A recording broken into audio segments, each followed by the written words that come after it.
Hello, this is Ryan from Let's Roleplay, and you are watching channel news for September 28th, 2021. So, I have a new Let's Roleplay series on my channel, Fallout 4. Please check it out if you haven't already. I put a lot of work and effort into that. So yes, I have not been feeling too good, as you may be able to see with how I look and sound. Since the weekend is Tuesday today. There's some bug that's going around my son's school. Sons, plural. 7-year-old and 10-year-old. 7-year-old brought it back, I think. He was sick first, and then I got it over the weekend. He wasn't sleeping. And then my 10-year-old also got it on Sunday really bad. So they've been home sick. They'll probably be home for the week. It's also a holiday here where we live, Thursday, so it's a 4-day week anyways. Last week was a 4-day week due to the professional day. Jesus. So yeah, I look and sound awful. I like to look better with having my bit of a beard, but I just have to make do. I use a sleep apnea machine to sleep at night, so when my beard gets to a certain point, I just shave it all off. And I know I don't have a trimmer that I like to maintain my beard at a certain length at, so I just grow it until it is too uncomfortable to sleep, then I shave it off. That's how it is. Before, I used to just keep it. But with this, if you ever try to wear a mask over a beard that you don't have a trimmer for, it just feels like needles. I guess an analogy would be like pine needles in your underwear. It's just something that's so uncomfortable you can't really sleep with. So yeah, I do sound awful. I can hear it myself. So I'll try to do my best throughout this video. So for those first Fallout 4 videos that I put, 2, then the next 4, so first 6 I did over 2 days. I spent quite a lot of time, about 2 weeks, coming up with everything. I think actually no, oh yeah, it was 2 weeks in total. It was last week I really went hardcore. All my available time was trying to get it to work. And then I ran into a problem with the editor, trying to finish it, and that just doesn't happen with my videos, unless I run out of room on my hard drive, which has happened a couple times since I created this channel. But no, there's I think it has to do, you know, where it shows the beginning, the episode, and the name of my character, where it would come in like an animated flash and then move and then disappear. That, I don't remember what it's called, but Adobe Premiere Pro has had issues with that, and it has been messing things up. I tried to use it again. It completely had to stop, I think, earlier this year using it because it was stopping videos from even start to encode. It was just so buggy. So I stopped and I restarted, and it seemed to work for the first videos. So yeah, it doesn't work, and I think it messed that project up. Each project is a new, kind of like a new project. That's all I can say. It's what everything that you create with that video series, that's what it's all in there, like a folder that all the settings are put in there. So since it was created for that, it seems to be, even when I removed it, it's bugging out. I don't get that with anything else. It's never really happened unless I run out of space on my hard drive. It's never happened to anything else. So I had to stop using it because it was doing that a bit with Morrowind or was it Oblivion? I think it was Morrowind. I had to stop using it at the end. Not 100% sure about that. But it was earlier this year. So I know with Oblivion I didn't use it because I didn't want to face the bugs again. But it's back. It was working for a little bit, so I have to remove it. It looks nice. It's just stupid. I don't know what Adobe Premiere Pro's problem is. And yes, they are the best editor out there, and I pay monthly for it. So yeah, with over 2,000 videos on my channel, you think everything would be smooth now, but yeah, it's Adobe. Adobe's doing that. It's their problem. I even went on their website to complain, and it's like they don't really have staff that get back to you. It's other users, so they're trying to tell me it's my problem. Okay, whatever. I have their version. And they didn't even know what it was. Actually, they had to go look it up. I'm like, oh, I don't know what this is, but it looks like it's probably your problem. But now my channel's back 2 videos again a day. So a lot of this that I've written is actually started 10 days ago. The weekend where I put Fallout 4 out. So they may not be quite up to date with what's happening. So yeah, last week I did start putting out 2 videos again. And yeah, so I mean, yeah, things are more relaxed now. It was a little bit stressful getting all that done. So with the testing issues with Fallout 4, the in-game testing with all the mods up, there was a certain giant insect texture that I had a lot of trouble working. I think because two mods are trying to grab what it is. They're kind of fighting between it.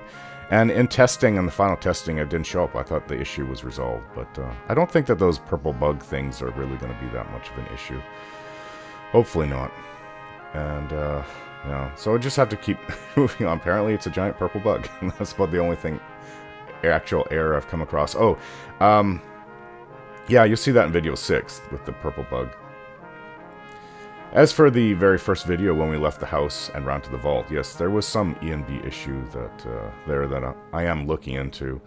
I honestly don't know what happened. Hopefully it won't come up again. That should have been bright as day, that area. Well, there's a little, I think the trees kind of shaded it from the sun, that area, and I don't know why it came out dark as it did. I didn't see that in testing again.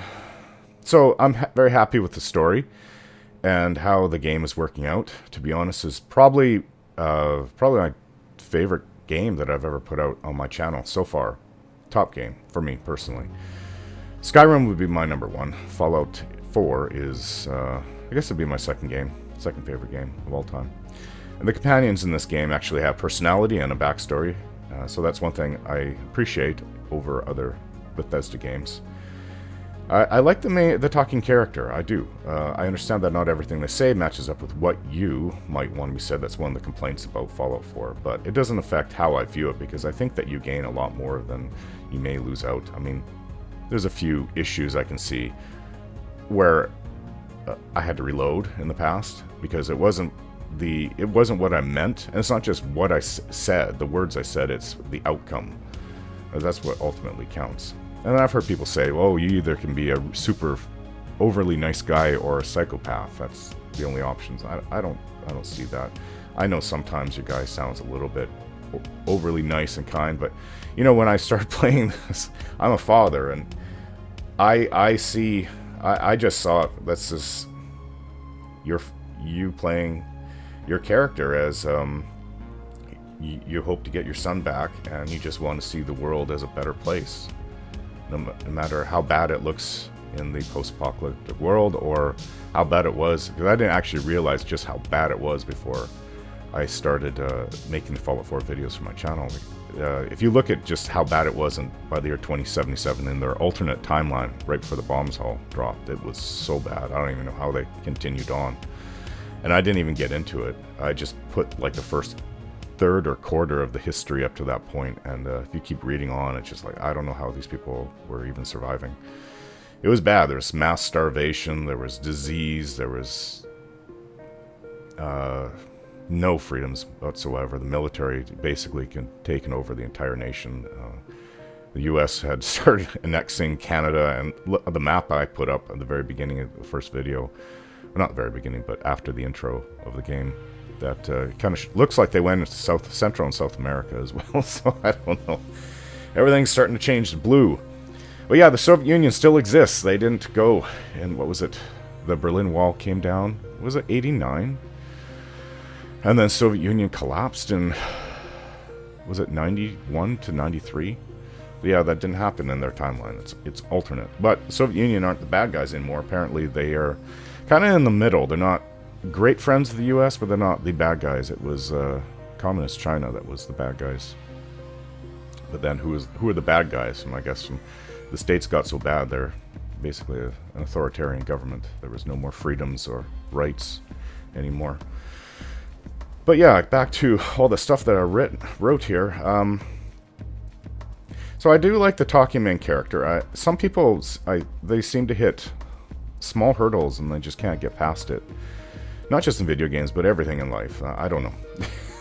The mark of an intelligent person is just to move around things. I mean, you don't forget about it, but you can get over it, and you see the overall picture, and that's how I see it. So that's, and I don't mean to be condescending, that's just how I see life, and how I see that part of the game.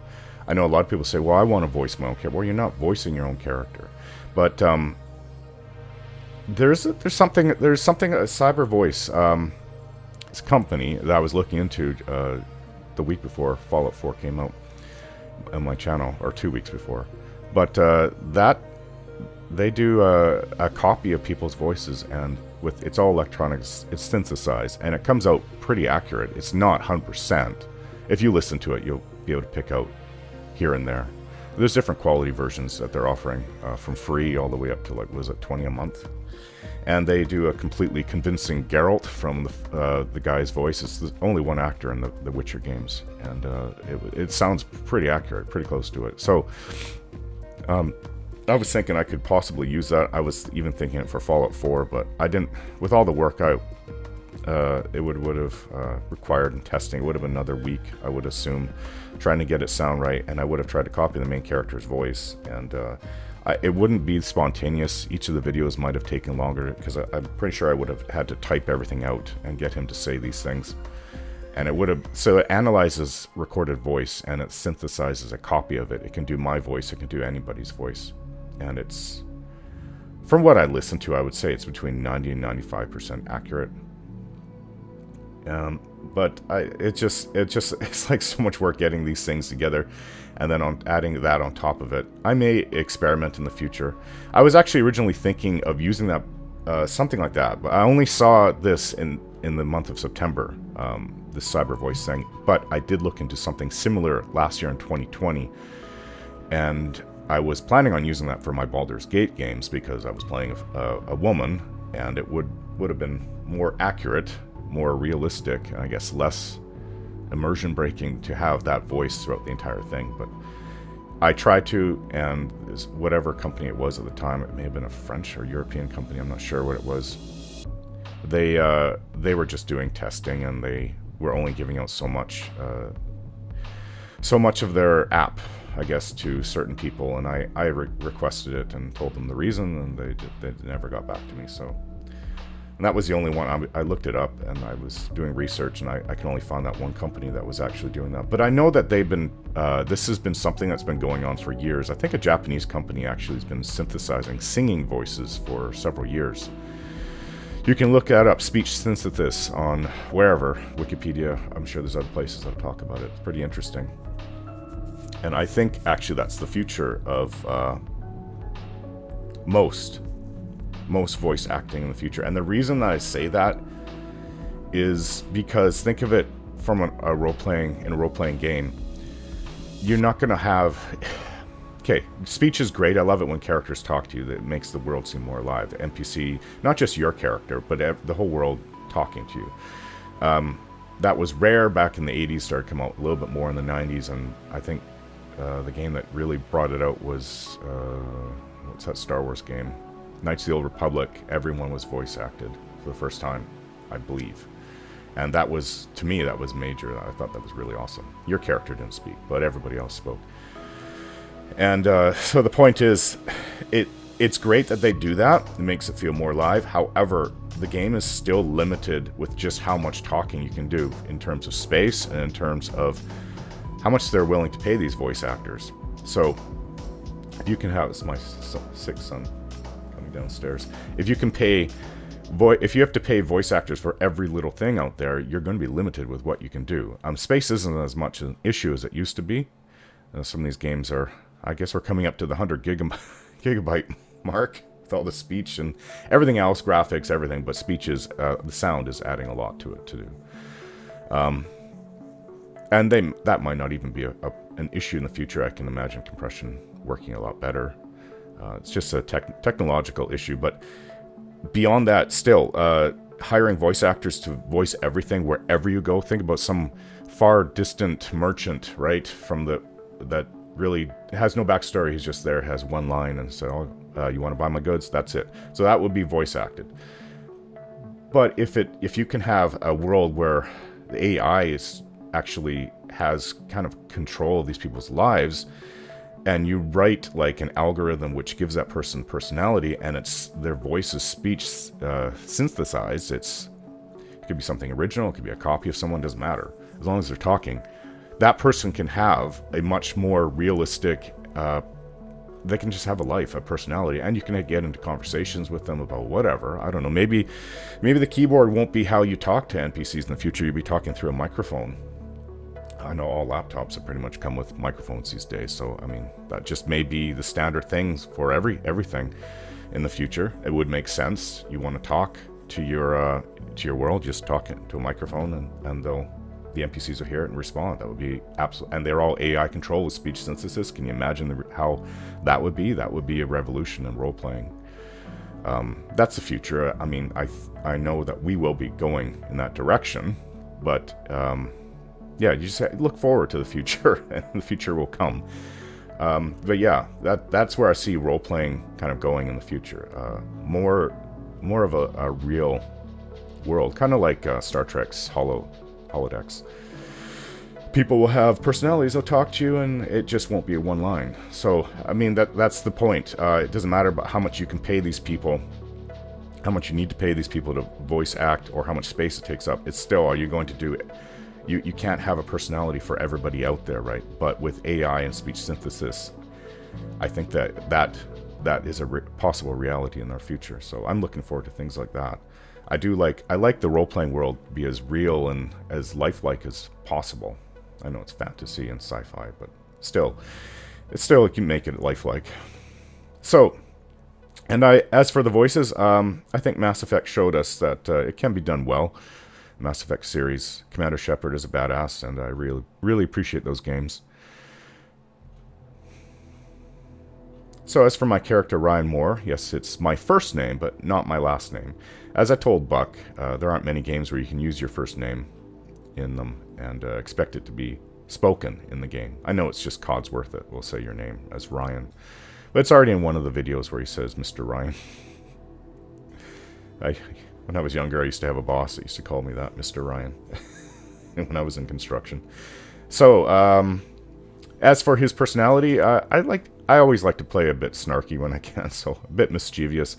However, it goes a lot further than that, of course. I like to flesh out my characters more than just, he's a little bit mischievous. But, yeah, I think from episode 7 or 8, I started putting in some logical issues that someone with his combat experience would run into.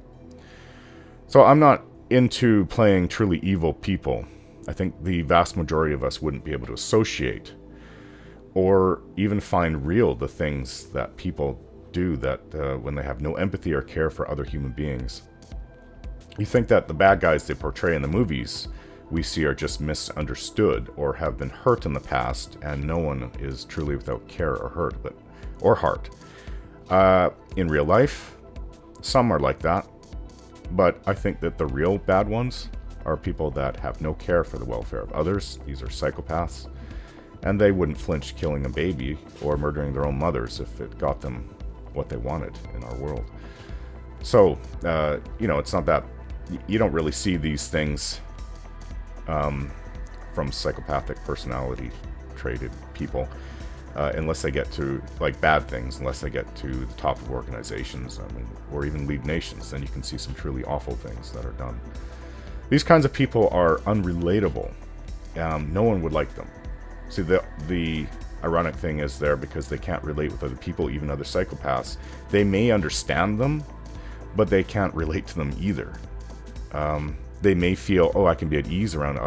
I've done my research on psychopaths. I have too much empathy. I care for people, so it's really difficult for me to associate with these kind of people. And I do believe my father has had or has a certain level of being a psychopath, but I can't do it. I feel awful. I've had too many experiences in my life where I guess I may have done something, and then the guilt, this immediate guilt, and I will feel bad for years about it. So maybe I just have too much empathy. But so psychopaths can't relate to other psychopaths either. I just think that they feel at ease around them and can be themselves, and that's about as much as it is. I can't understand them, so please don't ask me to act out a true villain in any of my videos. I just don't think it's possible for me to do it. If you guys have watched shows like Sons of Anarchy, those guys are bad guys, but they actually have feelings and they care for their friends and family. And that's about as bad as I can make my characters. I cannot be an unfeeling robot who murders people left and right with no care about anybody. So I've also had another big hiccup. It's not big, but it's irritating. And wrong in many ways. So when starting a new Let's Roleplay story, something that bothers me a lot, and this is actually the first time it's only happened, but it has happened in other videos from me in the past, is that for some stupid, totally wrong, and illegal issue, some company has claimed the main song for Fallout 4 as their own. And no, it is not Bethesda Softworks. That just doesn't happen if you don't know how copyright works in YouTube especially, but in general.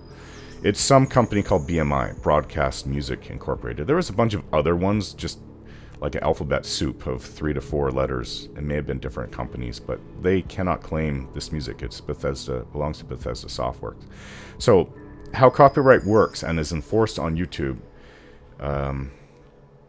you would probably have a better peace of mind if you don't know about this. So there's a lot of false. There has been in the past, but I haven't run into this since returning in 2020.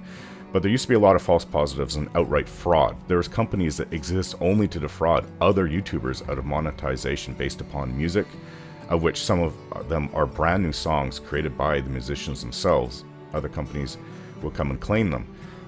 But it's not just the other companies. So I'll explain. I've had songs claimed before in my games, but nearly every time that happens, it happens afterwards, like weeks to months later. But in this case, because when I uploaded the first Fallout video, I was immediately hit with a copyright claim, so I can only surmise that it was a false positive generated by YouTube itself. Gaming companies, except for Nintendo, don't mind having their videos on YouTube because it generates free ads for their games.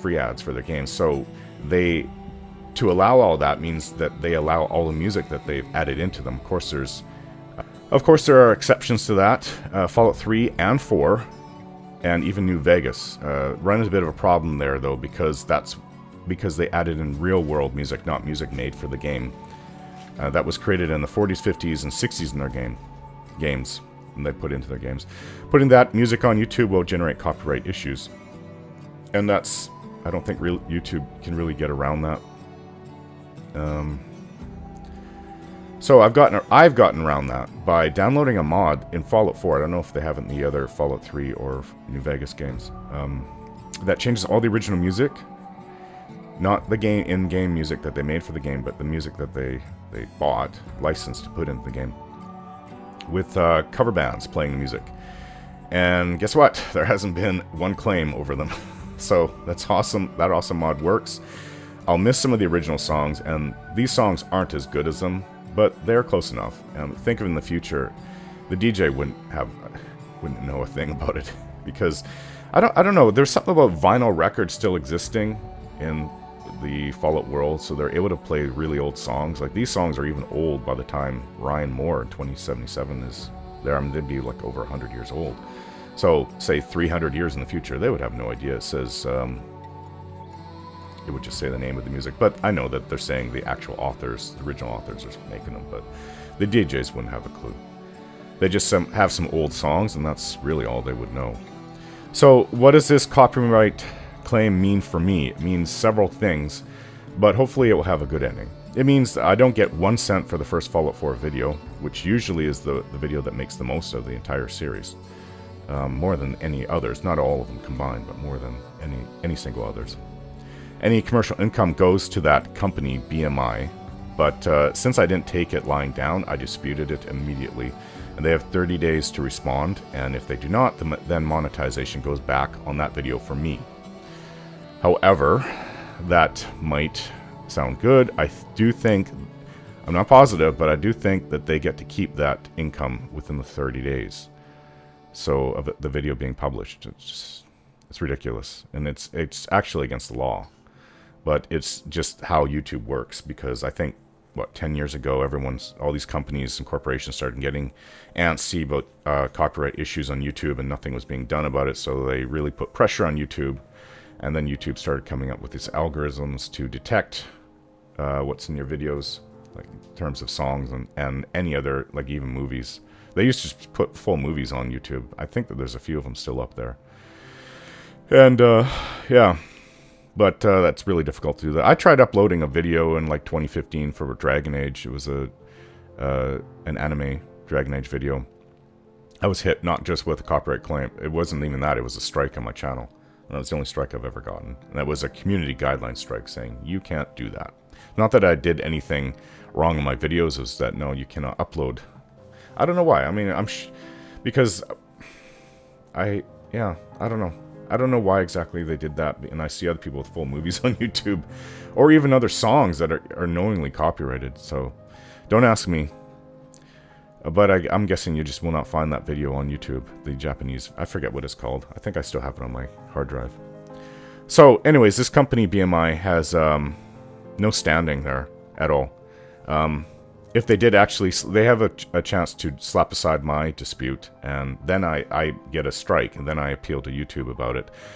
But they have no way to actually win that battle, because they can't prove that they own that song. So, and I'll go all the way. When it's something like this, I will go all the way, even to the point of getting strikes on my channel. So, I will not take this sitting down.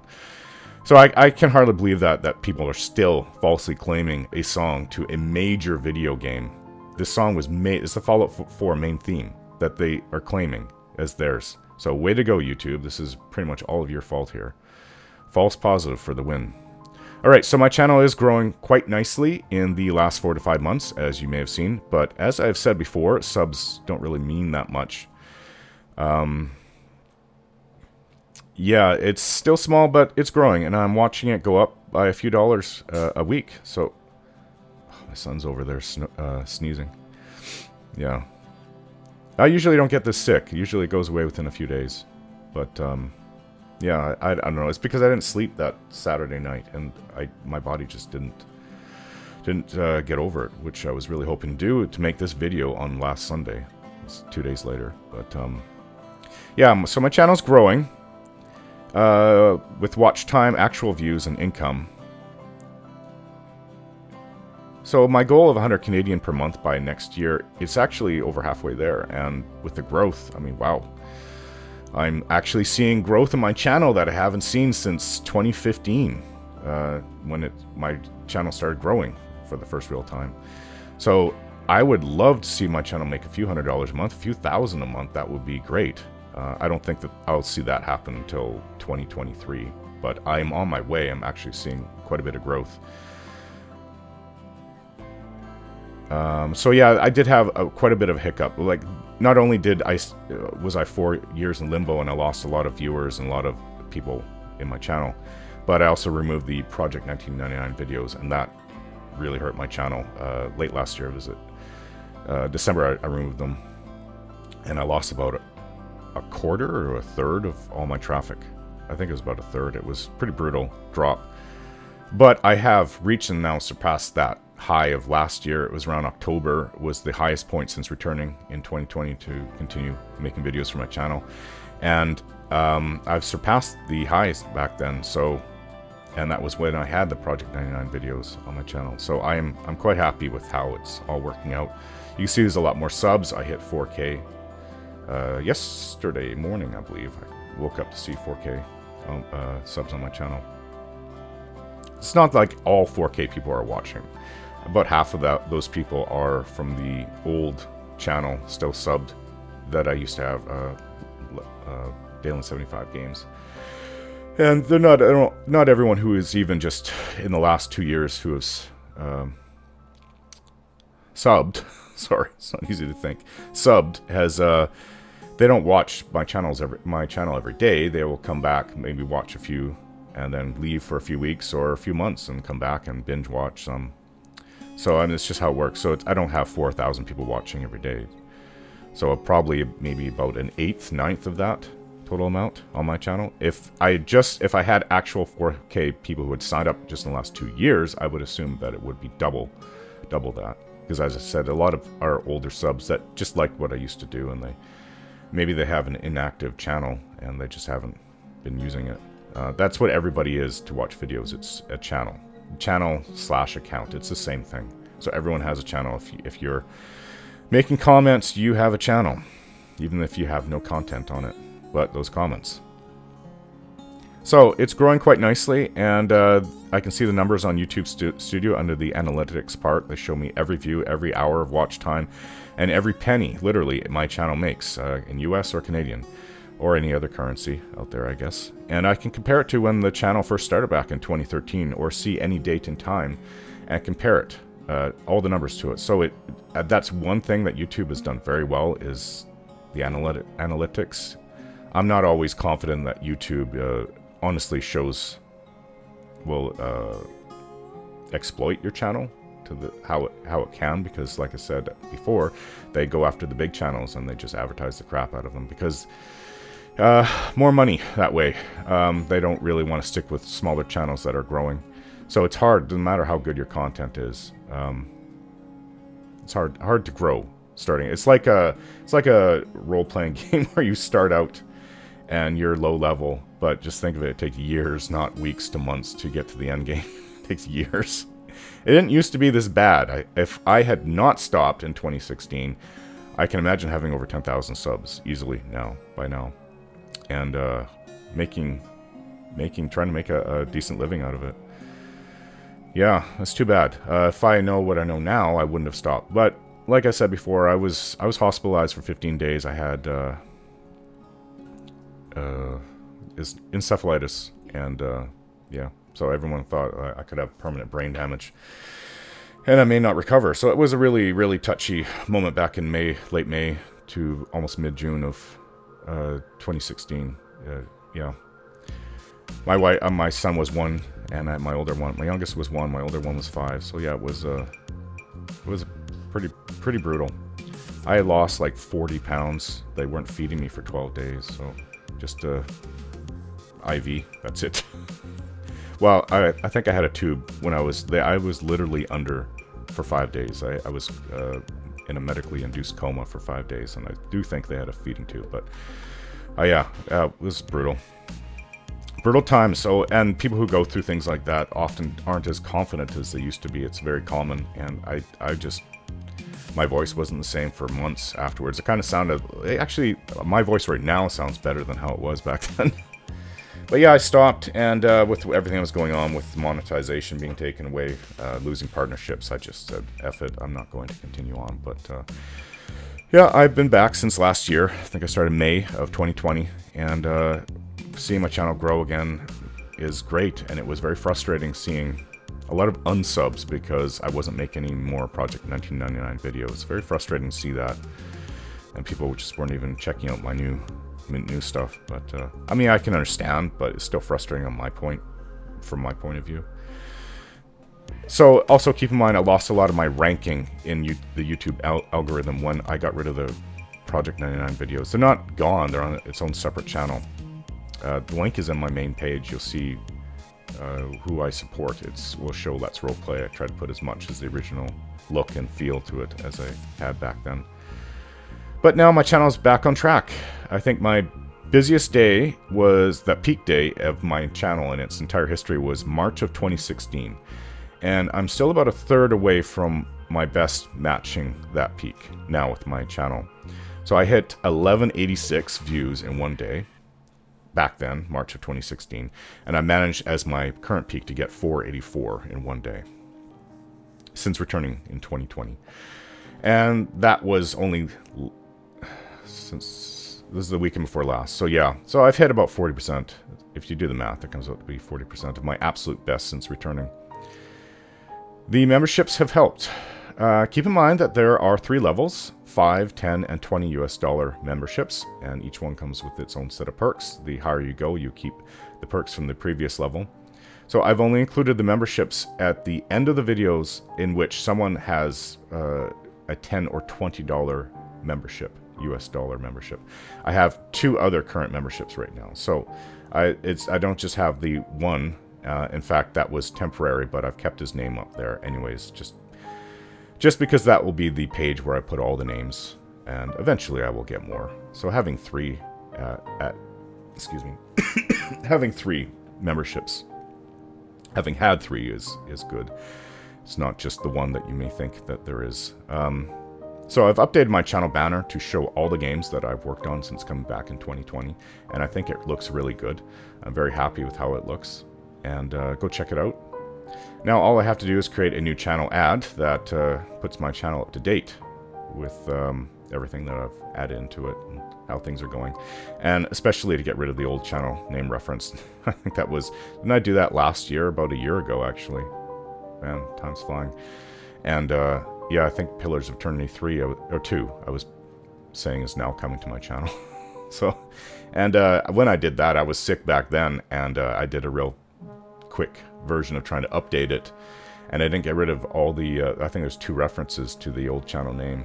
This is shortly after I changed to Let's Roleplay, the new name. So, okay, now onto the polls. Since last channel news in July, I know I did one in August, but that was with the, not polls, that was with the FAQ. FAQ, no. Questions and answers, sorry. Alright, if you were there in Tamriel during the time of the Oblivion Crisis, what would you do? Sounds like my voice is actually coming back. I would, So, let's go to the first one. Take up arms and defend my home, 37%.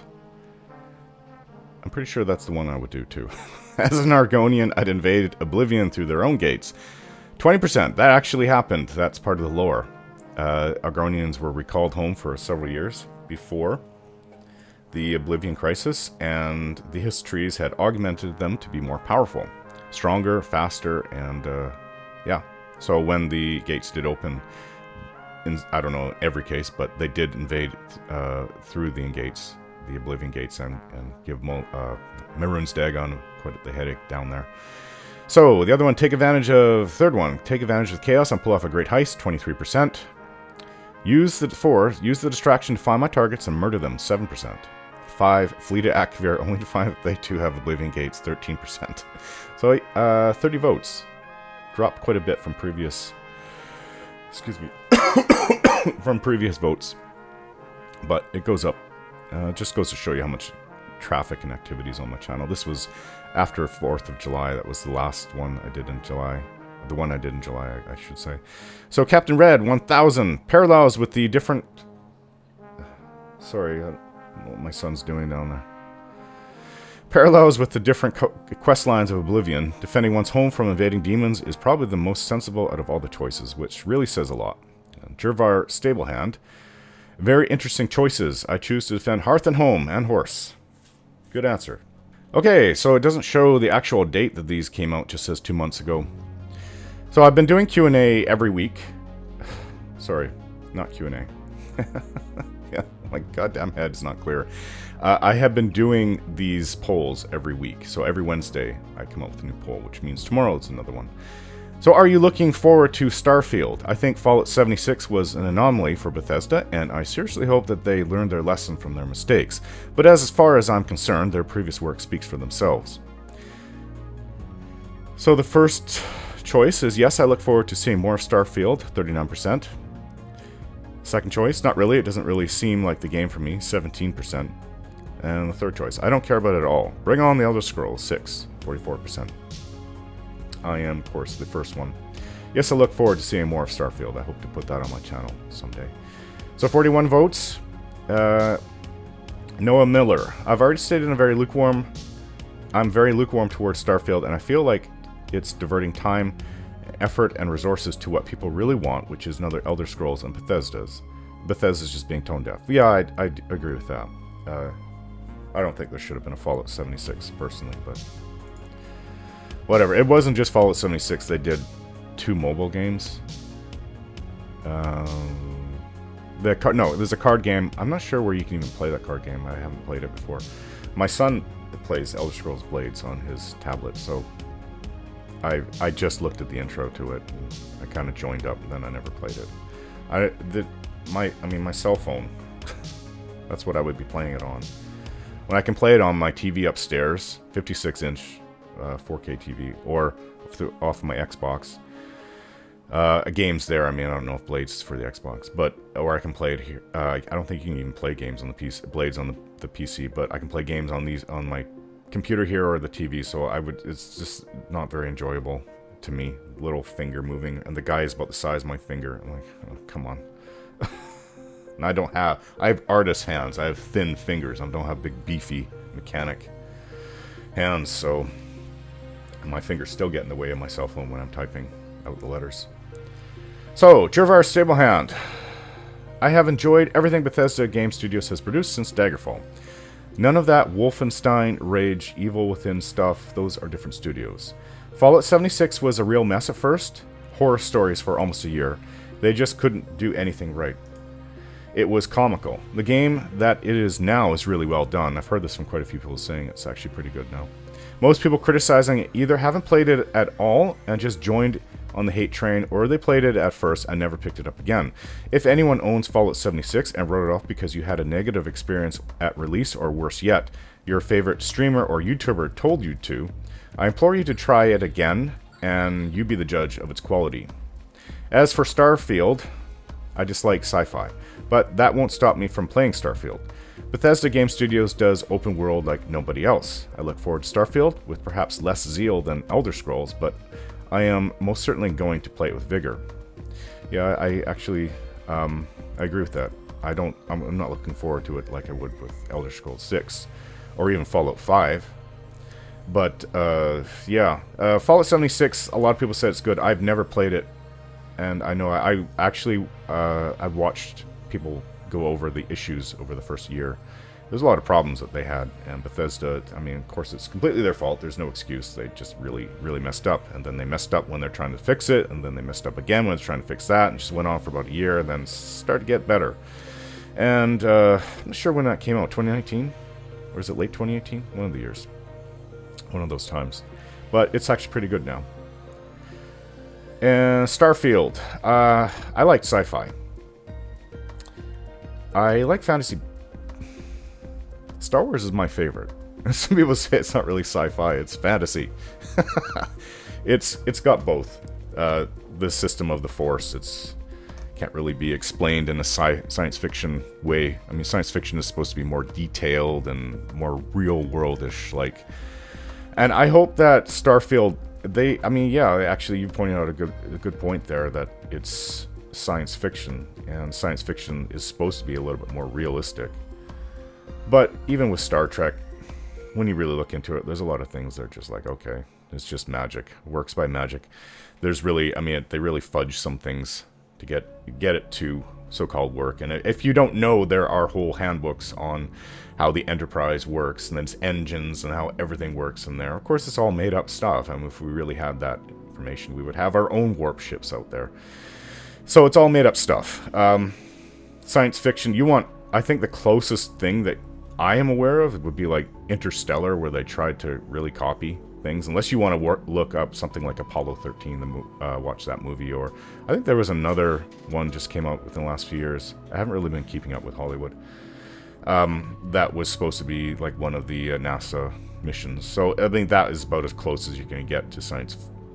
It's not even science fiction, it's science fact. So but something like on that level, but say they just 50 years further in the future, how they think things will be, that's more like science fiction. You got to remember, my head is not clear at all, so I'm trying to fight through the fog to do this. I'm actually doing better than I thought I would be doing. I didn't think I could really even have a conversation here. So, yeah, I agree with pretty much everything Jervar says here. I've never played Fallout 76, so you cannot, I have no personal stake in that or experience, so I just know I really trust Bethesda, and yeah, I may in the future do Arena and Daggerfall. Everyone's telling me to do, I think I even had a poll up about that. So Daggerfall in the Unity engine, which would look a lot better. I think that didn't they take Unity engine? Does that mean, you can maybe answer this question in the comments, does that mean that they took, they have their own engine for these, is it GameBro that Bethesda created? So Unity engine, I don't even know what that would be. Somebody create their use an engine and create their own version of it? I don't know. I thought that somebody had taken a version and modded the hell out of Skyrim to put it in there.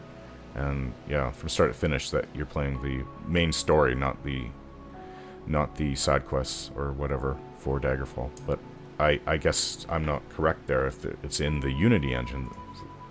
So when I actually start talking about it and thinking about it, so my preconceptions of it kind of I think that they weren't correct. So I said in response, well said. I have from different sources. I've heard from different sources. Fallout 76 is pretty good now. I don't really need to go over my own responses.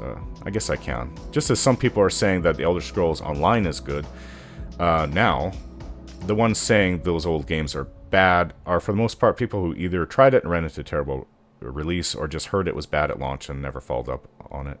I don't know what it is, gamer mentality or human mentality. You hear bad things, you join the train of anger and never look into it again. Spam. I get a lot of fraudulent calls here in Canada. I don't know if you guys get it out where you live, but we do. Like weekly basis, sometimes it's daily. And it'll even come up on my phone. Suspected fraud. So, same thing with Cyberpunk 2077. As I said in my last channel news, it's a pretty good game since the big patch in March, April. I played it to the end.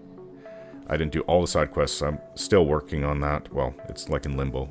I haven't played it for a few months, but I think it's a great game. It's in my top 10 RPGs. Top 10 games, actually, I should say. It's really well done. So, Captain Red. I know literally nothing about Starfield except that it's supposed to be what Star Citizen was supposed to be years ago. I've never heard of that before, so that's what I said to him. Yeah, so, I mean, he sums up, Star Citizens has become in 5... I asked what Star Citizens has become because I hadn't looked into it for years. $27,000 microtransactions. So yeah, I've heard that there was a lot of transactions. You can buy your ships for over $1,000. Like, what the hell? What the hell kind of... This is not how I want gaming to be, guys. That's gaming for the rich, I guess. I don't have money to spend thousands of dollars on a game. Is it even finished? I don't know. I don't really care at this point. If they're doing that, it's not something for me. So, Humdrum Feast. Bethesda doesn't really deserve much goodwill in my opinion. Been moving away from RPGs towards streamlined action adventures for years, and 76 was absolutely insulting. Fallout might be my favorite IP, and to see what they're doing with it is really depressing. Waste of an amazing universe. I hope they learn from their mistakes too, but I hope more for Microsoft letting Obsidian take the wheel on Fallout for a bit. Can't disagree with you more, man. Sorry. I trust Bethesda will have pulled their heads out of their butts, and the next Starfield and Elder Scrolls 6 will be amazing games. That's my hope. It's my hope, based on previous games, you know, Fallout 4 and all the Elder Scrolls games. As it's been said here, you give it another chance, you know. Another example I can say is, I like the Mass Effect games, and I mean, Mass Effect ending for the third game was a bit of a letdown. I agree with that. It's more of a letdown that they never followed up with Mass Effect 4. They just went Mass Effect Andromeda. That's actually, to me, the biggest letdown. So leave it at a cliffhanger where you think your guy's dead. Choose the red option. I can't believe there's 3 options, color-coded. Choose the red option, and it shows your Shepard actually lived at the end. I think you need to get a score high enough. But, yeah, that's the option I always choose, and I think that the very end scene where you go up to the station orbiting Earth, that's all in your head. That's what they wanted you to think is happening, but it's not what actually was happening. It was more like a battle within you for control, if you're going to be taken over or have your freedom and still keep yourself. The red option is the only option to take, and they could have followed that up with Fallout 4, with you playing as Shepard, or even somebody else just showing the timeline move on. But they didn't. They just, let's just skip to another galaxy. So that is my biggest issue with what how the Mass Effect series went. I bought Andromeda with my new Xbox X that I bought in April of 2018. I bought Andromeda, Mass Effect Andromeda, and it was like $20 Canadian. Really, really cheap. And I was wondering why. I even asked them. I kind of knew why. But they said this had problems, and a lot of people didn't like the game. But I looked into some of the issues, and I had like one issue in the entire thing when it comes to graphics, and that was it. One issue, and that's all, where my guy's head kept on turning for whoever he was talking to, and it was kind of like swiveling around in a unnatural direction. And I played it right to the very end. In one playthrough, I almost did a second playthrough as well. Never encountered any other bugs. I think there was other issues at the time. as well, but they weren't there when I was playing it, the game a year later, and I know that they had patched the hell out of it by then. And maybe that's just what you need to do when games come out and people complain how bad they are, and it's from a company that's had a good history. Give it a year, maybe even 2 years. I mean, there's still RPGs. I didn't play The Witcher 2 until like 2019. It's like, was it a 2011 game? So yeah, but that, not to say that it had problems, that game. I'm just saying that it's an RPG I played years and years later because it was on cheap. I think I bought The Witcher 2 and 3 for like less than 12 Canadian or 12 Canadian. It was on sale on Steam, so that was a huge, huge deal. It was pretty awesome. But yeah, I didn't have any problems. I liked Andromeda, not as much as the previous games, but I liked it for what it was. I think the combat, some things had improved. Now, was it the combat had gotten better? Certain things within the combat, I think, were better. I like that the jetpacks were okay, but they weren't really jetpacks. You just kind of like jump up 10 feet, and that's about it. And you come down. You can hold your position and fire from where you are, and then drop down. But yeah, I don't know. Certain things about the game I like better than the previous games, I think. But that's just some game mechanics evolution. As for the story, it was a little weird, but I think it was all right. But you know, I'm totally digressing here. I liked it. I liked the story. But it was a little strange for me. So Humdrum Feast said, after I said I have my hope for Starfield, and I have confidence in Bethesda, he said, well, I guess, we'll see, I guess. Definitely going to wait for reviews and game footage first, though. The industry doesn't really deserve pre-orders or hype until they prove it's worth it. Really hope Bethesda's next game is a home run. Me too. I agree with that. You shouldn't really pre-order. I have done that. I did that with Cyberpunk 2077. I don't regret it. Yeah, because I played The Witcher 3 and 2 and 3 and 1 several times. 1, I finished that twice in the last 10 years, and I thought that was a really good game for its time, especially. Let's try to get through this faster. So, the next poll was, which type of guild do you prefer? Fighters Guild, the Companions, 16%. Mages Guild, College of Winterhold, 29%. The Thieves Guild, 36%. Dark Brotherhood, Morag Tong, 20%. And there were 56 votes. So, yeah, so it seems like the Thieves Guild won there. I have previously not really been a Thieves Guild player, but I'm really starting to find it a lot more fun in the last few years since putting things like that on my channel. I think even before that, with some of the games I've been doing, Thieves Guild kind of seems like it's a lot of fun, and I've been exploring that. I was always a Fighters Guild type person, and then I went maybe a bit Mages Guild, but Thieves Guild. So the Dark Brotherhood, Morag Tong thing, I mean, it's interesting.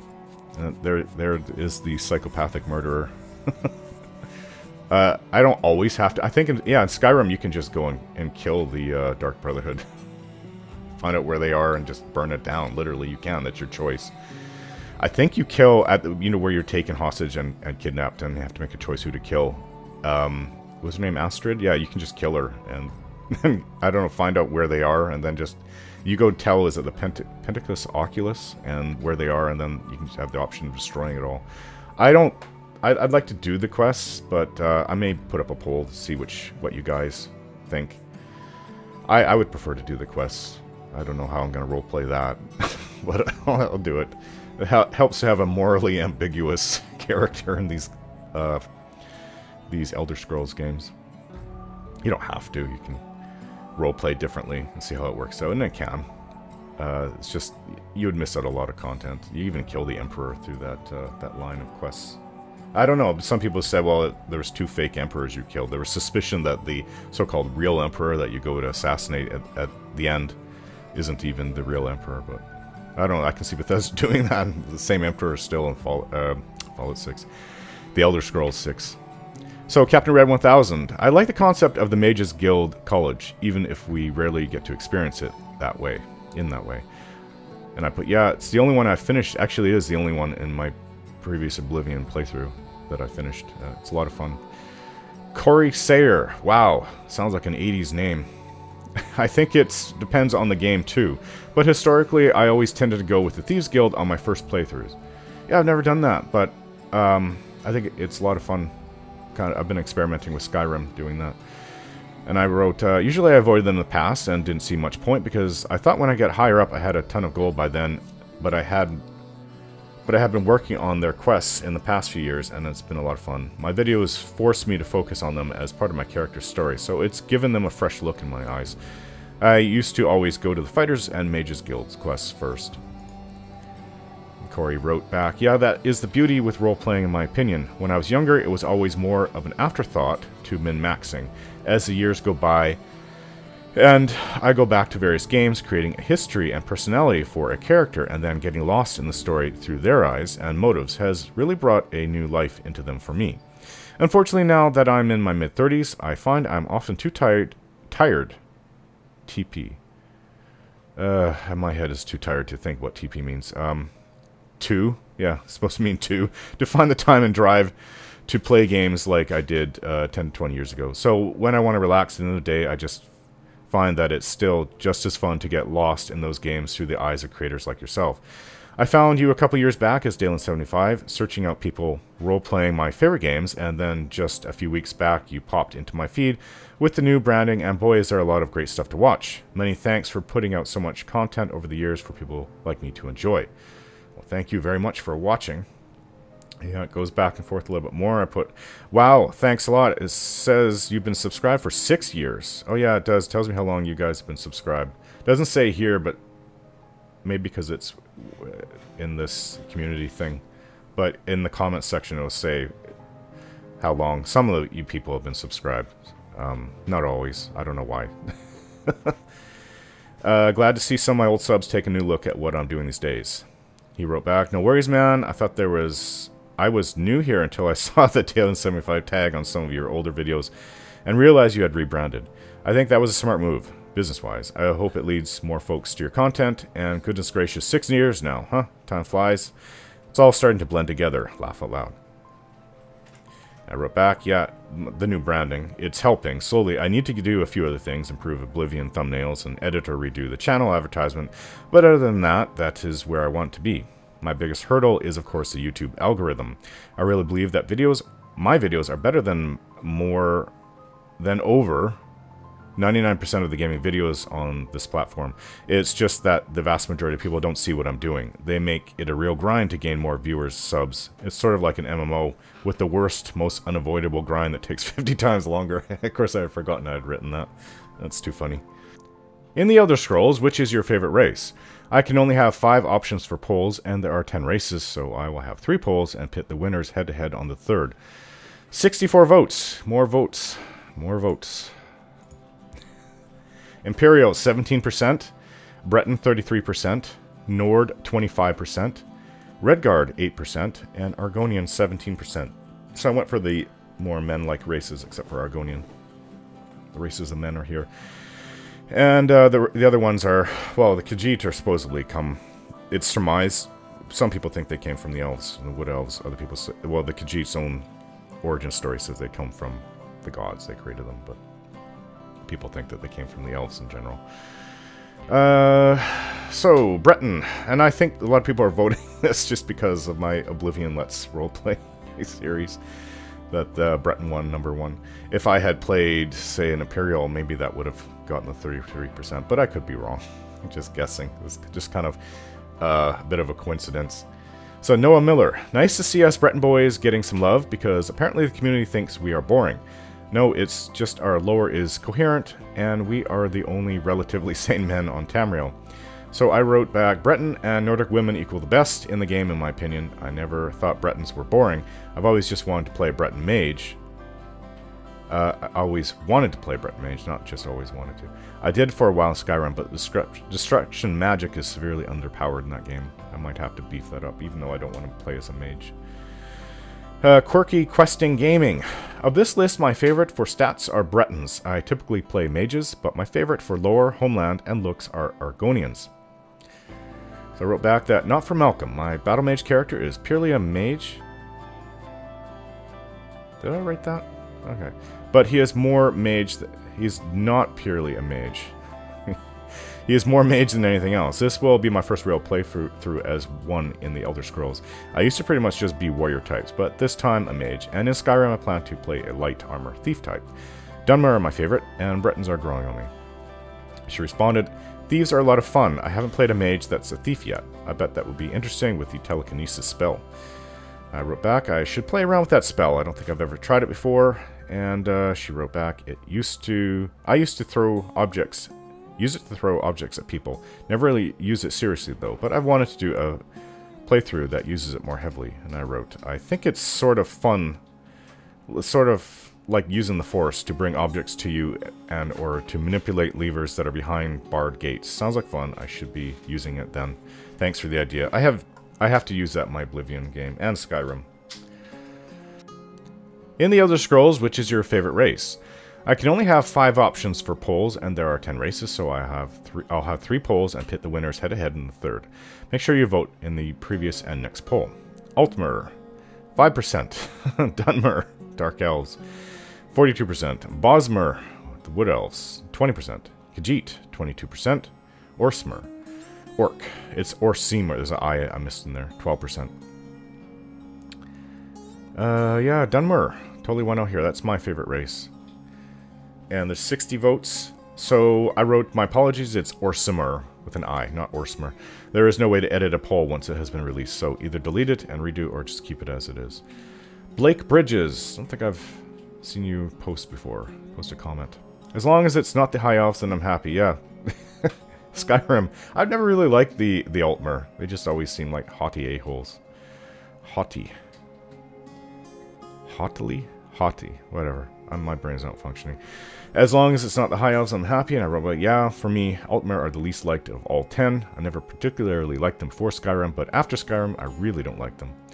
He wrote back, definitely. One of the reasons why I like playing as the Empire is that despite appearing to be doing the will of the Altmer, they are actually working against them.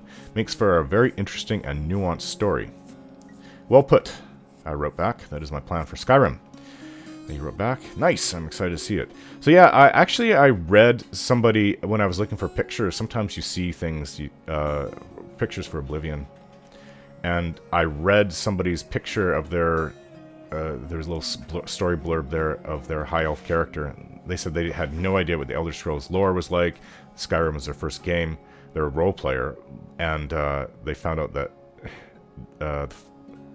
Thalmor are these evil High Elves, and he or she started role-playing as the Thalmor High Elf that she created. She didn't know about them till after creation, and she got really into it, and it was a really good role-playing experience. So she became this evil Thalmor support. I don't know how you can do that with the quests and everything. Evil Thalmor supporting High Elf. Interesting perspective. Captain Red 1000. Khajiit like to sneak, and so do I. I'm not going to do that in a Khajiit voice, but I wrote back, I read that in a Khajiit voice. Jurvar Stablehand, Bosmer, 100%. Even over Nord, or just the Mer picks, I responded with. He says, just the Mer. I love Bosmer girls. Speaking of Nords, any character plans for your Skyrim playthrough? I wrote back, I've had it laid out for a year abouts. When I went Warrior in Morrowind, went Mage in Oblivion, went... for Skyrim. Next poll. Okay, the 2 Elder Scrolls favorite race picks go head-to-head here in a final poll battle. Breton versus Dunmer. Who will win? I wish I could vote. If I could, it would be Dunmer. But that doesn't mean I don't like Bretons either. My personal choices in order are Dunmer, Nord, and now Breton, which has moved up to 3rd place since playing as Malcolm. 50 votes. Breton, 52%, and Dunmer, 48%. Now, I'm wondering if I had done this poll a year before, when I was just doing the Morrowind videos, if the Dunmer would have won, but never know. It's a difficult question because, oh sorry, Mitch Chan 3763. It's a difficult question because Bretons are my favorite human race, and Dunmer are my second favorite elven race. But I'm not sure if I like either, one more or less than the other.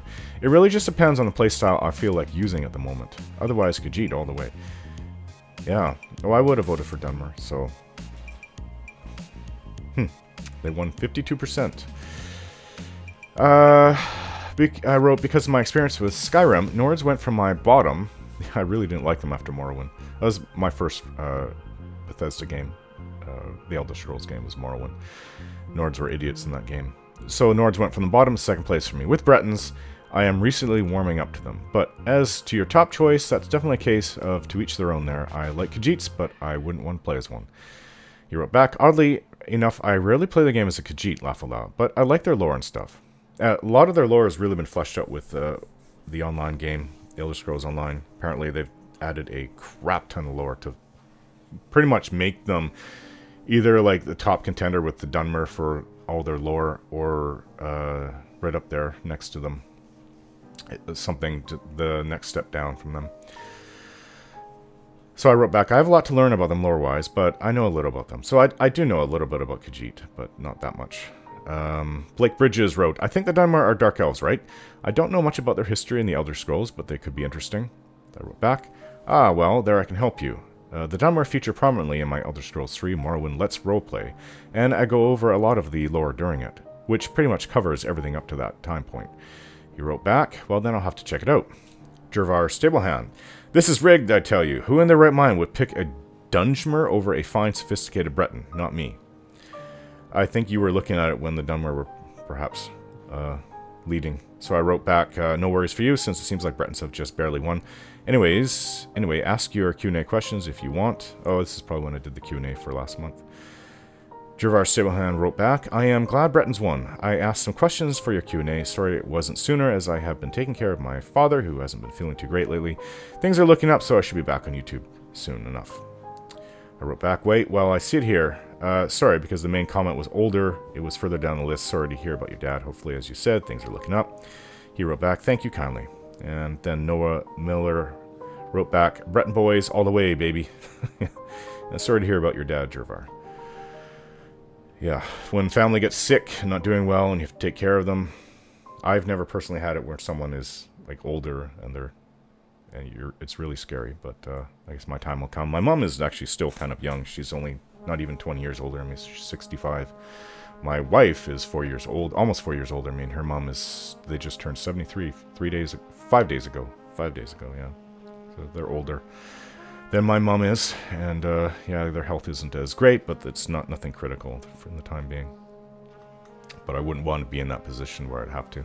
I don't even live, she lives 4 hours away. She lives with my sister, actually, so.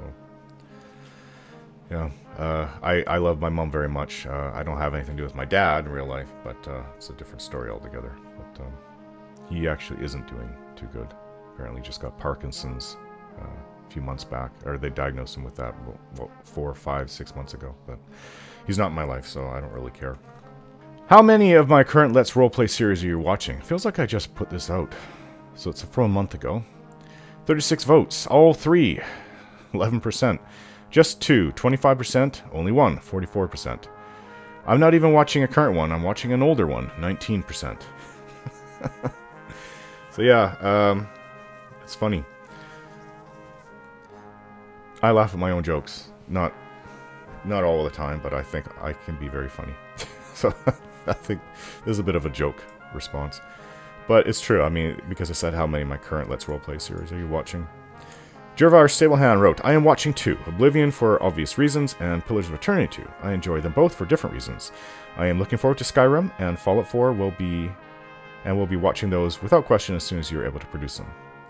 Corey Sayer, that's that dude from the 80s. 2 technically, but really mostly just the Baldur's Gate 2 at the moment. I started the Morrowind Journey 2, but I decided to finish or catch up if not finished 1 before getting wrapped up in a second story. Fully intending on watching all of them as time permits, though. Yeah, I don't actually get too many people saying that they watch anything but the Oblivion, the Elder Scrolls videos I'm making. I know there are people watching Pillars of Eternity 2. It's actually gone up. Pillars of Eternity 1 and 2 have gone up with a lot of hours watched in the last few months.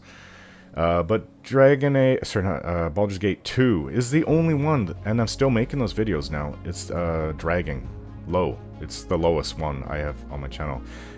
Ironically, Baldur's Gate 1 is its second or third most watched playlist. So I don't know. Maybe people just haven't gotten to the second one. But yeah, I played the first one so many times, I don't ever want to see it again. I've finished it like 7 times in my life. I don't want to do it anymore. That's it for a lifetime. I'll watch my own damn videos if I ever want to see it again. But 2, I finished it twice, and with the romance in there, it's that I have in there, it's more interesting because I haven't even gotten to this point. It's all new story line for me here on in. So it's yeah, I like it. I'm enjoying playing 2 better than I did 1 because I played 1 so many times. Even though with what was that, Siege of Dragonspear, I mean that was the 3rd time I've finished it in that playthrough. It was still, I enjoyed that as well, especially putting a story to it was a lot of fun. So, Noah Miller wrote, Oblivion my man, and when you get to Skyrim, I'll watch that too. Sounds good. Do you think it is possible to make a worthwhile Let's Roleplay of the Elder Scrolls Arena and Daggerfall with the original engine, and perhaps a few mods to enhance it slightly? I think if it was to be done, it would have to be condensed into more plot-specific videos and therefore be shorter, but at least the stories could be told, despite the extremely dated graphics and animation sound. 35 votes here. Number 1, it could be interesting, yes. 80%. I have my doubts, those games are very old and hard to watch, 11%. I'm kind of between the 2. I don't know. With my larger monitor, I actually saw somebody with a 48-inch computer monitor. Like, you asshole, I didn't even know they got the map. They made them that big. But that would go over my table. I think my computer table. I have a 34-inch curved monitor, gaming monitor. And 3rd, no, those games are just too old to make it worthwhile, 9%. Okay, so Noah Miller, a Let's Roleplay of Daggerfall could be interesting. Oddfellow, you can see he's actually one of my members for 2 months here. I think Daggerfall would be neat. I think Super Bits and Bob, I haven't been there since like 2016. Since it, I think Super Bits and Bob started it once and I thought it was very good. Then he just moved on to something else after a few episodes. Not in character, but good nonetheless. Yeah, back in the day when I was able to watch all those videos on YouTube, gaming videos, I don't even have time to really watch all that stuff to keep up with them too. I've got enough. I do watch Fudge Muppet, and the Epic Nate is back after being gone for a year. Apparently, some of the people in the comments were saying his girlfriend broke up with him, and he does some really in-depth, investigative type videos. It's pretty much all Elder Scrolls and Fallout games.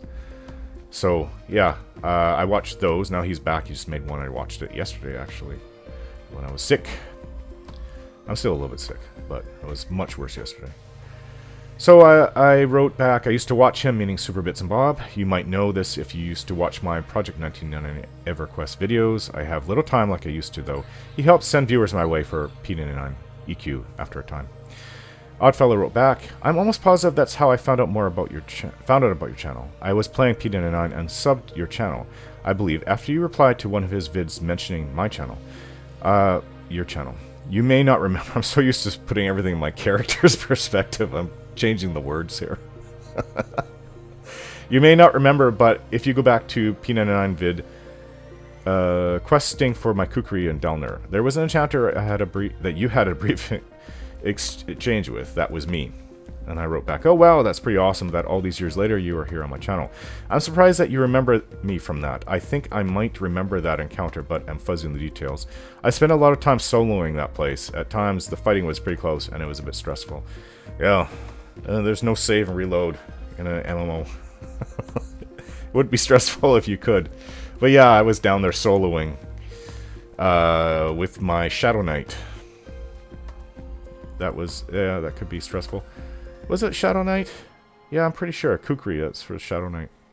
But I remember the videos of my Shadow Knight. Those videos are still up on YouTube. They're not gone. Even though I think at last count was only 85 subs to that Dalen 75 Games channel. Jirvar Stablehand wrote, count me in with the Daggerfall crew. Original or fan reconstructed in the Unity engine, I wrote back. Original is said to be a bit buggy mess to play with these days. And he wrote back, Unity with a few quality of life mods would be nice.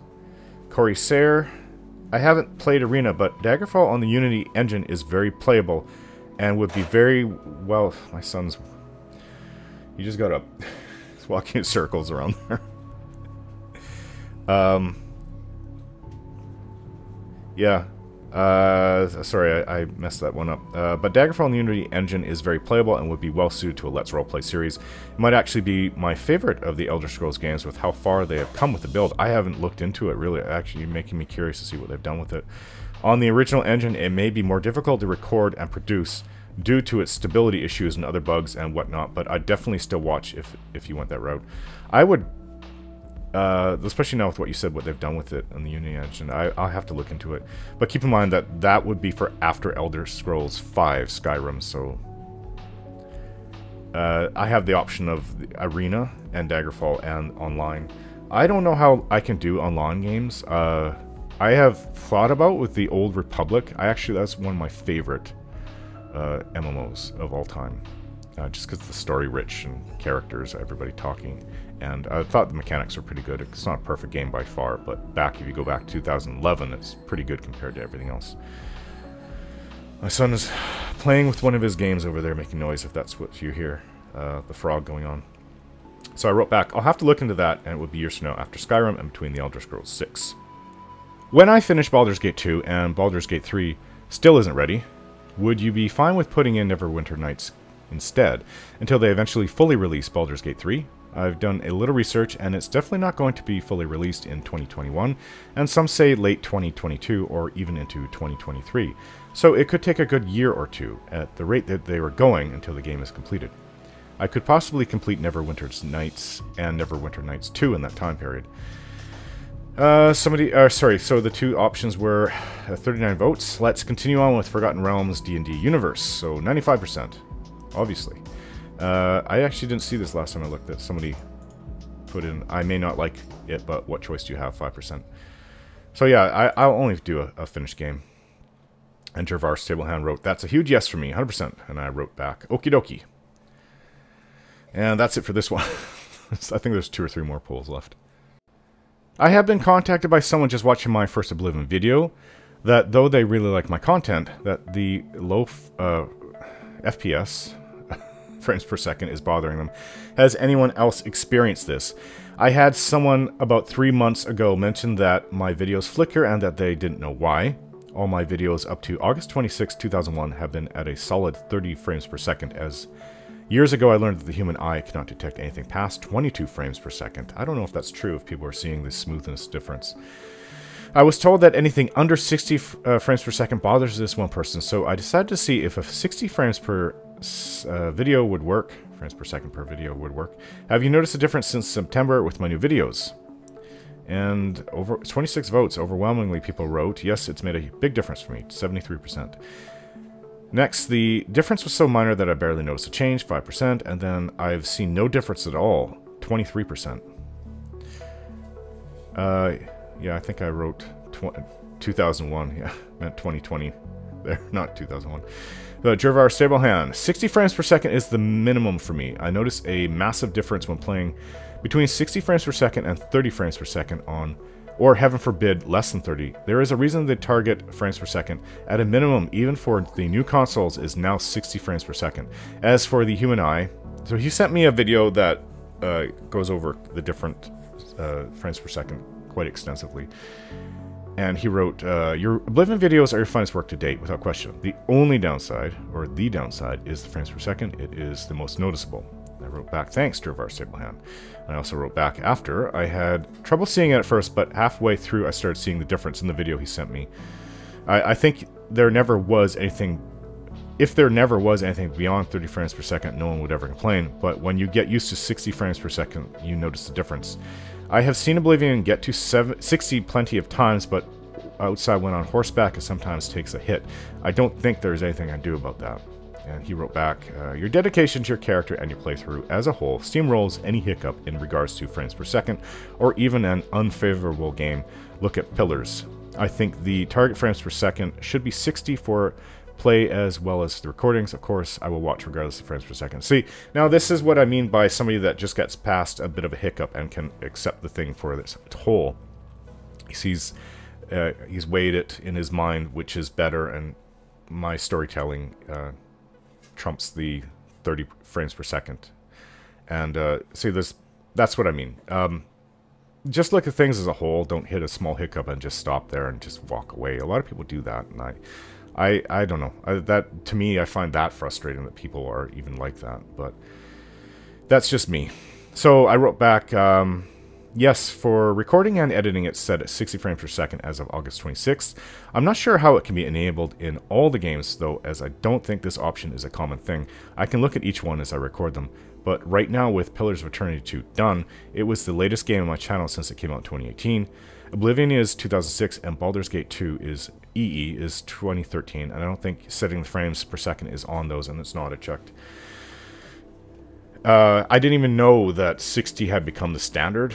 I thought that that was just, you know, like my monitor, big and curved, and who the hell has that these days? So, so Buckle Backwoods, Buck, wrote, wait, there's people that still can't tell the difference between 30 frames per second and 60 frames per second? Really?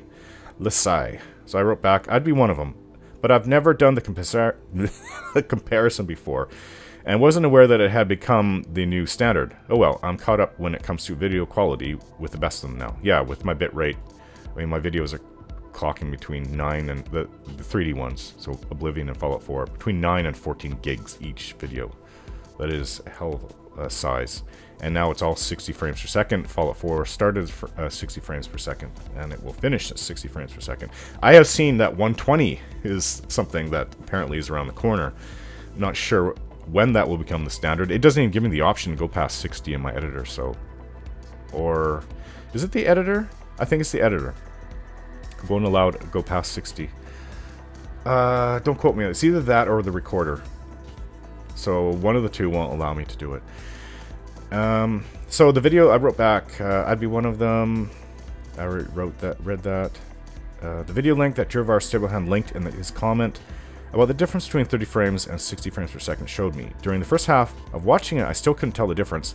I just had to be exposed to it more to see it. The last half I picked up on it after carefully scrutinizing the difference. Yeah, Buck was wanting me to go into Oblivion through Oblivion Gates at this time, and a comment on the video, and I wrote, Buck, I've been closing a lot of Oblivion Gates in the last couple weeks. I hope you're looking forward to it. And he wrote, as a matter of fact, I just got done watching the Skingrad... Theron, please stop.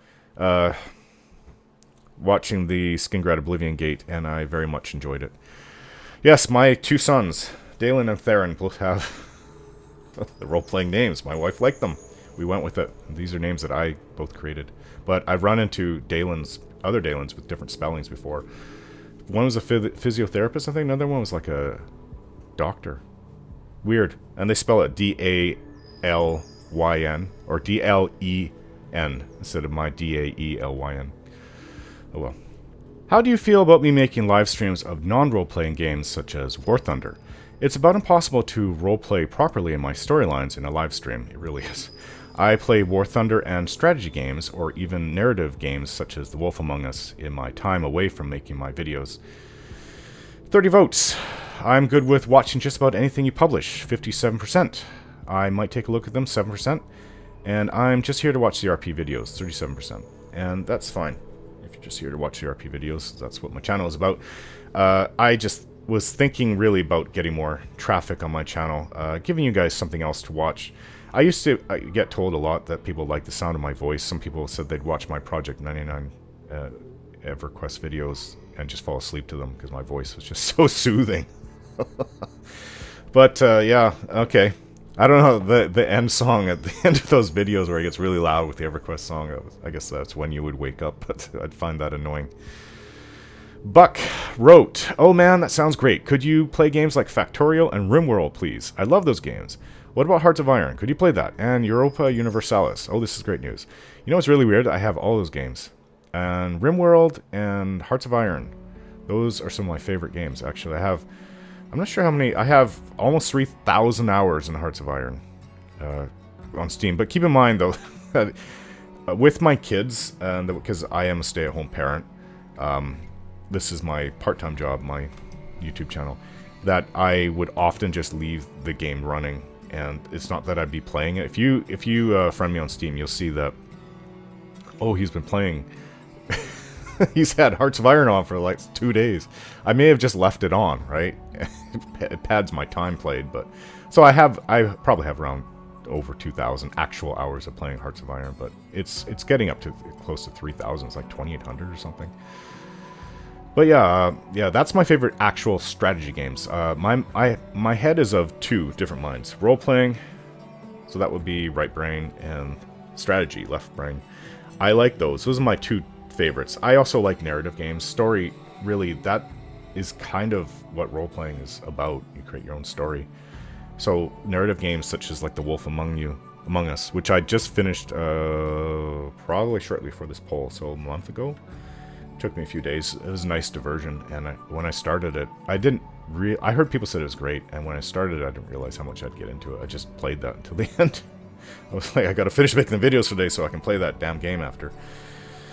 And I got really hooked during the summer on War Thunder. That game can be pretty frustrating. There is just no what do you say it? It's not that you get camped in there, but it is brutal. Sudden deaths. Yeah, it's brutal. My absolute thing that I just hate is not... It's, okay, I play as an airplane and a tank, so when in the airplane is not seeing them coming, and I get shot down. And then when I do get attacked, I just get, like, wiped in a second. Oh, I hate that.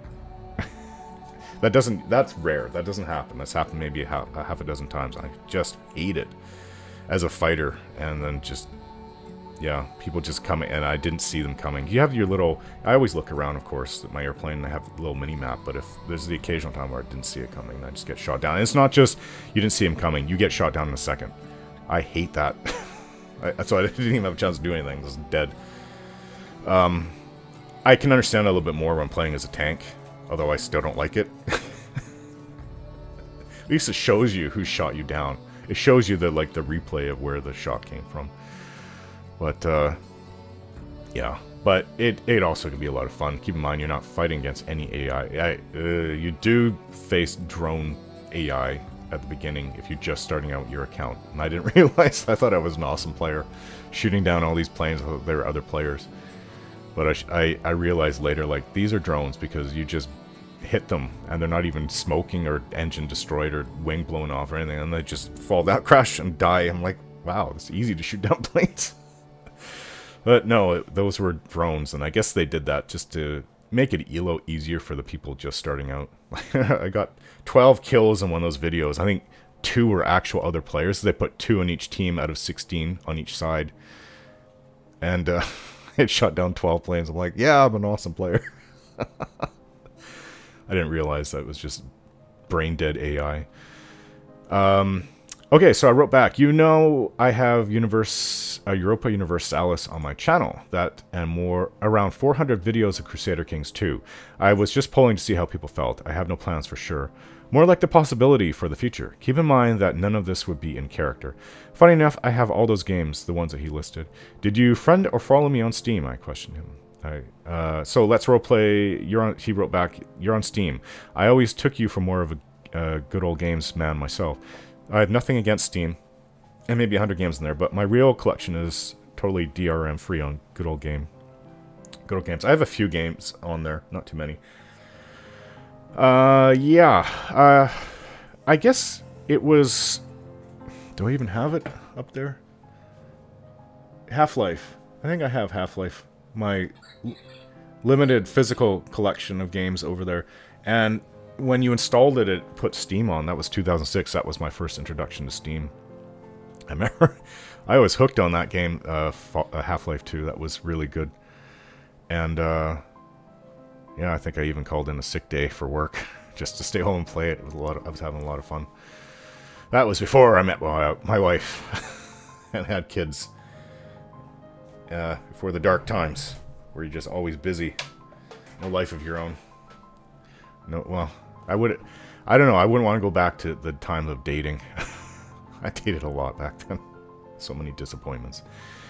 But, yeah, so I just don't, at my time, I always have to manage it, with my health and my kids. Kids, then health first, I guess. Kids first, then health. I wrote back, I don't know why. I'm guessing I just went to them because my early games were already there. I like the sales they have in the summer, fall, and winter. Don't know, but I guess the other ones have them too, the other gaming platforms. Also, I have been... Platforms? That would be, yeah, the gaming sites that have games. I also have been advertising my videos on Steam, which allows me to do so, and I've been getting more traffic on my site through that. That and advertising on Nexus Mods has really helped me where YouTube has failed. The Buck wrote back, what is your process for advertising on Steam and Nexus? I wasn't aware those were platforms you could do that on. Do you mean like going to their forums and advertising that way? No. No. For Steam, I wrote back, for Steam there is a place underneath your game that has a community content where I post my videos. People can watch them from there, make comments and rate them, as well as award Steam points to them. I have 9 Steam awards from that, and I've just been starting to do that like in the last month and a half. I just literally, was it yesterday morning or the day before? I woke up to look, my Steam account has 6 new awards, and I had 3 from before for the videos that I'm advertising on there. And it's not, you know, I like that. I mean, these are my first awards for videos. So there's something on Steam that where you get points, and you can use it to buy, not games. It's not real. They don't use it as real currency, but you can use it to get extras and stuff on there. Or just hand them out as awards to other people. So there's like you buy a new game, you get so many points, and it just kind of distributes it back and forth. So yeah, Captain Red 1000. If you wish to branch out a bit, I say go for it. And I wrote back, it was just an idea for the future. I'm not sure if I will be doing it, or not yet. I might. Jervar Stablehand wrote, I think it's a fine idea. Twitch is the place to make money if that is your primary reason for streaming. YouTube would be preferable for myself as a viewer though. I honestly wouldn't mind if you played some RPGs too, just ones that you don't feel like role-playing. I'll have to check out what War Thunder is. The Wolf Among Us is a good game. I am always up for strategy games as they are a favorite of mine. So I wrote back, oh, you can live stream on YouTube. A lot of people have been doing that over the past few years. I think it's really taken away from Twitch. I don't plan to touch any other platform for my gaming, at least for now. I went over all of them out there last year, and YouTube is by far and away the best of them all. It really is. There's no comparison for gaming. Yeah. And the size of your videos too, like Video Motion was another. I put a few of my videos on. I can't put 4K videos. I think the size limit is 2.5 gigs per video, so I can't put any of my videos on there really. So unfortunately, and that was a European one that's big over there, but YouTube is it's the place to be. But for streaming, of course, Twitch is also, but I really don't want to go to that. I just want to stick to what I have. I don't want to start out Twitch with like 2 people watching. But yeah, so on YouTube, streaming is really starting to take off as far as I can see, and you can put in like an advertisement that streaming is coming in 24 hours, 32 hours, whatever. At this time, it's going to start, and that's a way of getting people to come watch your existing subs to come and watch it, and that will really help. So I may do it. I'm thinking that I'm going to do it more and more. So strategy games, yeah, narrative games, War Thunder. That's what got me into it. A guy is watching 4 strategy games. What is his name? He does it for the Paradox games, mostly Stellaris, but he does some other things too. He did like a 2.5 hour, 3 hour video live stream of him playing War Thunder, and he went over the game, and I watched it, and I'm like, wow, this is pretty awesome. I haven't played these kind of games in like a decade or more. They used to be my favorite back in the 90s. Their Finest Hour, Battlehawks 1942, and there was several others I used to like that were flight sims, combat flight sims. And then I got into IL-2 in around 2001, 2002, played that. There's IL-2, whatever, Stormvik. I think I showed it in my last one. Yeah, that's a 2006 game. Someone pointed out there's a 2014 updated version. It's not from the same company. It's like I guess these guys took over from them. Yeah, I don't know. I looked into it. It looks pretty good. There's some issues though. The AI is apparently brainless. Half the AI planes crash. They can't land. Some of them. Yeah, I don't know. That always bothers me. AI is a big issue for me. If it's just crap in strategy games, I have a lot less respect. But if the AI is good, which Paradox has been getting to over the last few years, I've been playing since 2001, and Hearts of Iron 1, so I know all those games very well. So many hours. That's a huge part of my gaming is strategy games. At least half of my gaming, and I know the Paradox games quite well, the Hearts of Iron games very well, except for the third one. I never got into it, just too much micromanagement. But this first, second, and fourth is my favorite, the current one, and I know them very well. And the AI was not good for any of the first three. It was really bad for four, but it has improved to a good extent in the last, like, say, 2 years. So half its lifetime, it's gotten, well, it's been out for 5 years now. So the last couple years, it's improved. It's not perfect. It's not great. It's not that super challenging, but it has improved to the point where I'm no longer complaining about it in my head or having to up the difficulty. So there's a lot more to go in terms of AI, but they've gotten a lot better. So I may do things like that in the future. I'm still thinking of it. Just let the Fallout 4 thing and me being sick calm down. Give it a few weeks, and I'll keep going over it in my head and see what I'll do. But I think I probably will for non-RPG games. I just have a live stream one, and you guys can come on and comment and even donate throughout the videos. I've see that happen a lot with some of the things that I watch now. So this is the last one. Have you ever only experienced one of the video games on my channel through watching my videos and not ever played the game yourself? So 39 votes. Yes, several actually, 56%. Just one, 36%. No, I've already played all the games you have done videos with, 8%. And this will be a quick one. Oddfellow wrote, I have never played Pillars of Eternity 2. I'll also add that watching games on your channel makes me want to go back and revisit them. I am currently playing Oblivion and already know I am going to install Fallout 4 soon. Okay. So I wrote back, Oblivion and Fallout 4 are really great games. I used to get a lot of people telling me that they are starting up their own modded Morrowind games. Yeah, after watching mine. And yeah, I would get other people, tons of people asking me about Project 99 videos, how to get into it, where do you go to download it back then. Yeah. So, seems like, yeah, people watch my stuff and then they just get inspiration to create their own. That's cool. Their own little experience doing it. So that's it for the polls.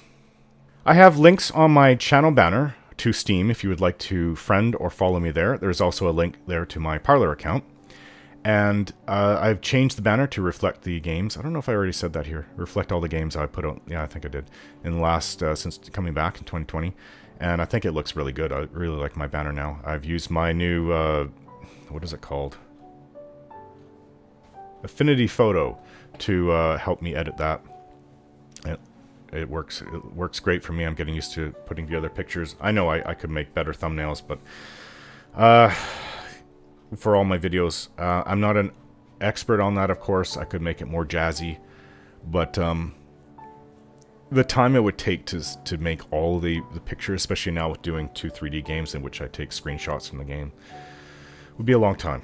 And if I did put out like 1 or 2 videos a week, then that would be different. But 2 a day, it just it would get tedious. So I'm just going to take screenshots of the appropriate moments, except for the first video and maybe the last video, or something big happens. I don't know. I haven't decided on that yet. If you would like to help out and support Let's Roleplay, you can donate at my Patreon account. I think they only take 20% off. YouTube takes 30%, so I would be getting more of your donation through Patreon. Or become a member of my channel, my YouTube channel, which also comes with perks. Just click on the join video underneath the banner to watch what I put together and see what you get as a member. So, thanks for watching, everyone. I hope I come across as coherent, and we'll see you again.